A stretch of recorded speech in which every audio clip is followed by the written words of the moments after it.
최경환 경제부총리가 연말정산 논란에 관한 긴급 기자회견을 가졌습니다. 일부 타당한 해명도 있었지만 일부는 사실과 다른 얘기도 했습니다. 한편으로 연말정산 논란은 문제의 본질이 아니라는 목소리도 나옵니다. 재벌 감세, 기업 감세를 제자리로 돌려놓는 것이 더 중요한 문제라는 지적입니다. 김현주 PD가 보도합니다.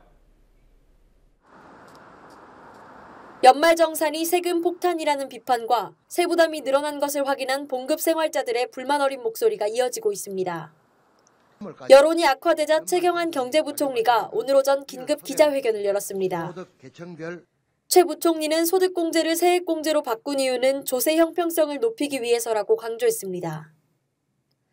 지난 2013년 세법 개정 시 세액공제 제도가 조세 형평성을 높일 수 있다는 점에서 여야 합의로 소득공제를 세액공제로 전환하게 된 것입니다. 지난 2012년 이명박 정부 당시 간이 세액표를 개정해 원천징수 근로소득세액이 약 10% 줄어든 것도 환급액이 줄어든 원인이라고 설명했습니다. 세금으로 미리 떼간 돈이 적어졌으니 돌려받는 돈도 적어지는 것일 뿐이란 논리였습니다. 최 부총리의 해명에는 일부 타당한 측면이 있습니다. 소득세 과세 표준이 1억 5천만 원 초과 3억 원 이하인 사람은 종전엔 35%의 세율을 적용받았지만 올해부터는 38%의 최고 세율을 적용받게 됩니다. 이 구간에 해당하는 사람은 약 9만 명으로 연간 4,700억 원의 세수가 추가로 확보될 것으로 정부는 보고 있습니다.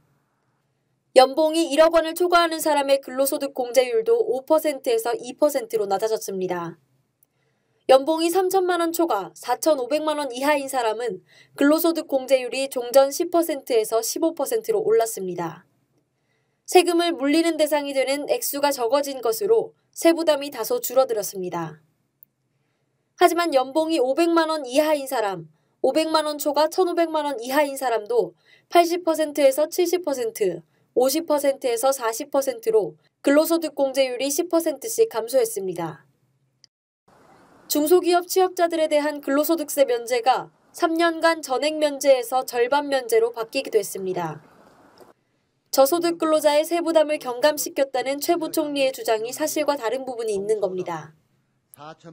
또 미혼 직장인은 자녀공제, 부양가족공제 등 추가로 공제받을 수 있는 항목이 적기 때문에 세금 부담이 상대적으로 클 수밖에 없습니다. 세제 개편 후 첫 연말정산이 실시되면 정부는 약 9천억 원의 세수를 추가로 확보할 전망입니다. 봉급 생활자들의 불만이 커지고 언론들도 이를 집중 조명하고 있지만 문제의 핵심이 아니라는 지적도 나오고 있습니다. 고소득자와 저소득자 간 개개인의 조세 형평성보다는 기업 소득과 개인 소득 사이의 형평성을 따지는 게 더 중요하다는 주장입니다.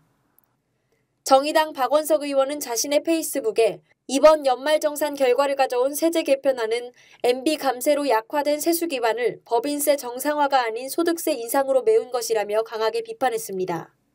박 의원은 재벌 대기업에게 막대한 특혜를 안겨주는 법인세 감세를 철회하고 증세하지 않는 이상 무너진 조세 형평성을 회복할 길은 없다고 강조했습니다.